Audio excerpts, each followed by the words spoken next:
Importante lo que acabamos de escuchar y te vuelvo a compartir el dato. Escucha, en México, 8 de cada 10 personas recurren a la automedicación y según la Organización Mundial de la Salud, esta práctica está muy arraigada en la población a nivel mundial y de acuerdo con el Departamento de Farmacología de la UNAM, las sugerencias incluso hechas por los mismos empleados de las farmacias también cuentan como factores que inciden en la automedicación. Y para esto agradezco al doctor Gerardo García García, él es médico general, para platicar sobre este tema. Doctor, bienvenido a Código Salud. Gracias por estar con nosotros. Muy buenos días. Qué importante es este tema porque finalmente, ya a pesar de que está regulado, por ejemplo, la compra de los antibióticos, que ya te piden forzosamente la receta para que se quede en la farmacia, la gente para otro tipo de enfermedades y padecimientos sigue automedicándose. 8 de cada 10 es una cifra muy alarmante. ¿Por qué nos estamos automedicando? ¿Por qué no entendemos que eso, en lugar de hacernos bien, nos hace más mal? Pues mira, hay mucha información, ¿no? Actualmente en Internet podemos disponer de una información enorme, ¿no? Entonces, esto sumado a padecimientos de nuestra familia incluso o de las personas que conocemos, es lo que hace que por recomendación de algún conocido, ¿no?, podamos incluso ingerir un medicamento pensando que esto es la solución del problema. Y básicamente, ¿para qué tipo de medicamentos o padecimientos en específico es cuando la gente más se automedica? Hay mayor automedicación en padecimientos, por ejemplo, de vías respiratorias altas, como es, por ejemplo, tener un cuadro gripal, dolores, ¿no? El analgésico es el medicamento por excelencia que Dolor más... muscular, por ejemplo, la gente que le duele la cabeza inmediatamente se va y se compra un analgésico. Un analgésico, sí, precisamente, sí. digo que es muy fácil y sencillo de adquirir, digámoslo así. Así es, y estos medicamentos por su bajo nivel de efectos secundarios es por eso que están disponibles, pues vaya sin una receta médica. Claro, ¿no? comprar un analgésico no necesariamente el farmacéutico nos va a pedir la receta del doctor, la prescripción. Así es, pero hay que entender que los medicamentos, si bien no son inocuos al 100%, y no van a causar tal vez un problema en agudo, pues bueno, tienen una indicación específica, ¿no? Y entonces esta indicación bajo la prescripción del médico será lo más importante para poder atacar un padecimiento. ¿Qué pasa, por ejemplo, cuando abusamos de los analgésicos? ¿Cuáles podrían ser las reacciones secundarias que una persona puede presentar de estar recurriendo excesivamente a este tipo de medicamentos? Pues principalmente no atacar el problema de base, ¿no? Solamente estamos utilizando el efecto analgésico, pero no sabemos o no hay un diagnóstico. Uno de los efectos secundarios más comunes con estos analgésicos, pues bueno, es que dañan el aparato gastrointestinal, causan gastritis, causan un poquito incluso ahí de acidez y a veces incluso úlceras gástricas. En este caso, ¿no? ¿Qué otro tipo de medicamentos se abusa? La gente abusa para comprarlos, para automedicarse. Antigripales, antihistamínicos, ¿no? Todo lo que tiene que ver con reacciones, por ejemplo, en la piel, enfermedades como la gripe, como ya lo hemos comentado.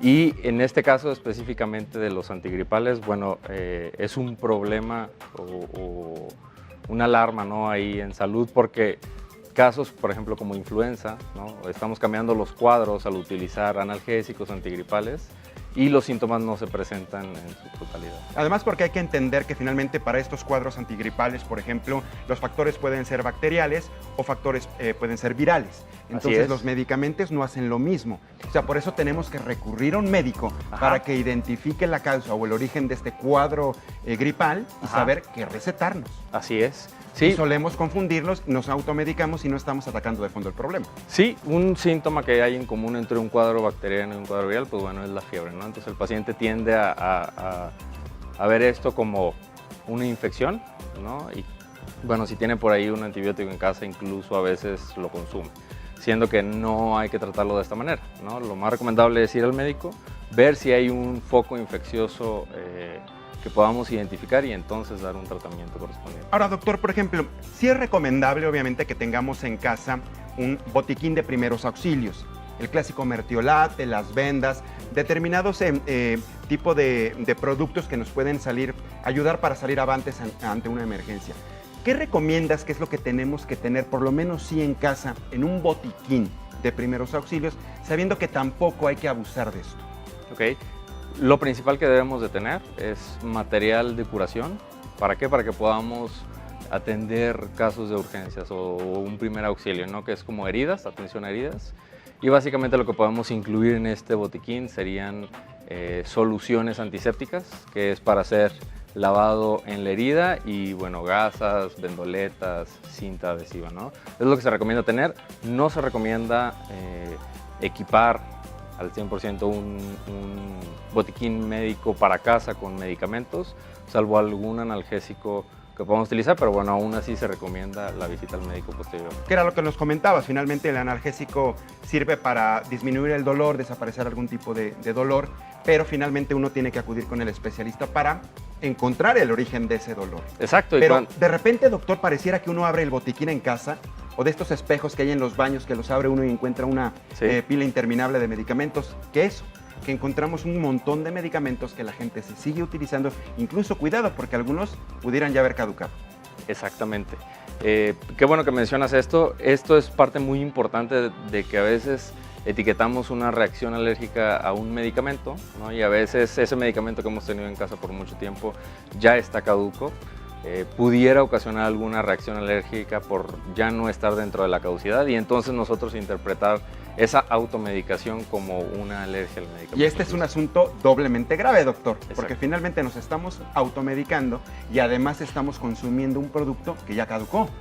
Exacto. Entonces el problema es doble finalmente. Así es. Y pudiera tener más repercusión. Exactamente. ¿Qué te parece, doctor, si analizamos una serie de datos que nos va a poner en pantalla nuestro equipo de producción, precisamente para ir compartiendo contigo? Son una serie de gráficos que representan los riesgos de la automedicación para que tú nos vayas guiando y precisamente podamos guiar al público que nos está amablemente acompañando. Los riesgos de la automedicación. Primero, numerosos medicamentos pueden interactuar entre sí. ¿Qué significa esto?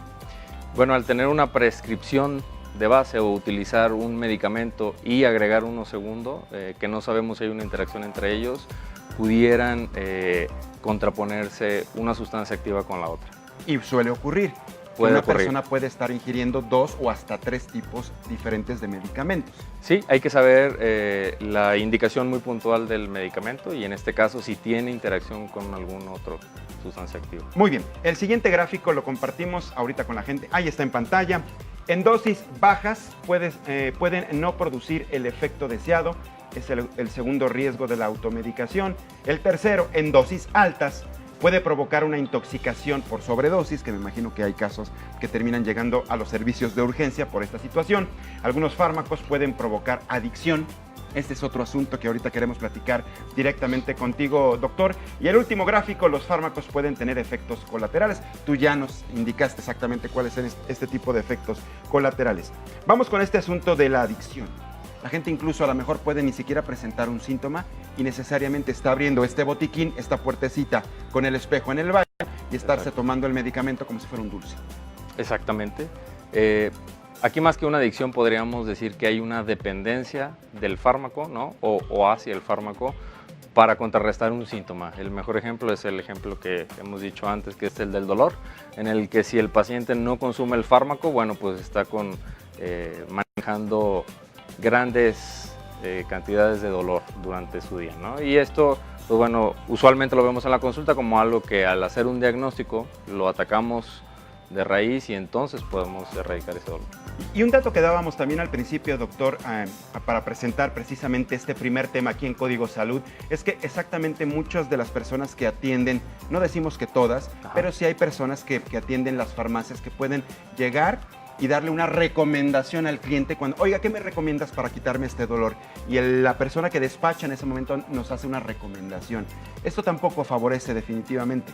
O sea, no hay que necesariamente preguntarle a la persona que despacha o que atiende una farmacia, sino más bien a un médico. No es lo ideal, ¿no? Si la persona no está capacitada para hacer una recomendación o en este caso una prescripción médica, pues deberíamos de no hacerlo, ¿no? Lo ideal es que acudamos al médico, que él haga una prescripción y entonces acudamos a la farmacia solamente a surtir el medicamento. De otro caso sí estaríamos hablando probablemente de una automedicación, pero bueno, por una recomendación de alguien. Y hay comentarios muy interesantes aquí en las redes sociales a través de la transmisión de Facebook Live. de Código Salud. Huicho alias Chili Willy, que además es un asiduo persona que está con nosotros constantemente viendo nuestros programas. Soy asesor farmacéutico, dice, y la verdad los clientes son muy tercos y no quieren pagar la consulta y hasta se enojan o incluso te terminan mentando a tu progenitora. Yo no pongo en riesgo ni mi trabajo ni mi constancia con la COFEPRIS. Anaí Uribe nos dice, una vez quise quitarme una gripa con un medicamento de marca y me dio gastroenteritis. Fue muy fuerte para mi estómago, que es parte precisamente de lo que tú nos decías, los efectos colaterales, los efectos que vienen una vez que la persona se está automedicando constantemente. Así es, y esto que comentan es muy importante porque no todos los medicamentos están hechos para todos los grupos de edad, ¿no? En ocasiones incluso hay automedicación de fármacos que son para adultos, que en edades más tempranas, no en niños incluso, ¿no? Lo que terminan haciendo por ahí fraccionando un poquito la pastilla y son, lo que mencionábamos antes, dosis altas que pueden causar incluso intoxicación. ¿Qué nos recomiendas hacer, doctor? Digo, yo creo que vamos a escuchar lo mismo de tu parte, lo que hemos insistido en este espacio y siempre que se ha hablado sobre este asunto de los riesgos de la automedicación. Pero es bueno volverlo a escuchar para seguir haciendo conciencia. ¿Qué nos recomiendas hacer? Bueno, la recomendación siempre será que haya una atención médica, que se haga un diagnóstico y en base a este diagnóstico, pues bueno, poder tomar una medicación. ¿Existen medicamentos que son de libre venta? Sí. Mi recomendación es, y la que yo le hago a mis pacientes es, si este medicamento que podemos incluso comprar en la farmacia o en el supermercado no nos quita los síntomas en un tiempo considerable, que sería dentro del primero o el segundo día, bueno, entonces con mayor razón acudir al médico. Fabuloso. Doctor, ¿cómo te seguimos en redes sociales o cómo hacemos contacto contigo si quedaron algunas dudas por parte de la audiencia para que se puedan acercar contigo? Estoy en Instagram como doctor.gerardo. Así, facilito. Así. Doctor.gerardo. Doctor, la palabra completa, .gerardo. Fabuloso. Pues doctor, gracias por haber estado Gracias. estos pocos minutos aquí en Código Salud, pero un tema interesante porque ya lo dijimos, ¿no? 80 de cada 100 es un número muy alto de personas que se automedican en nuestro país. Bienvenido a Código Salud y muchísimas gracias, doctor. Pues ahí está.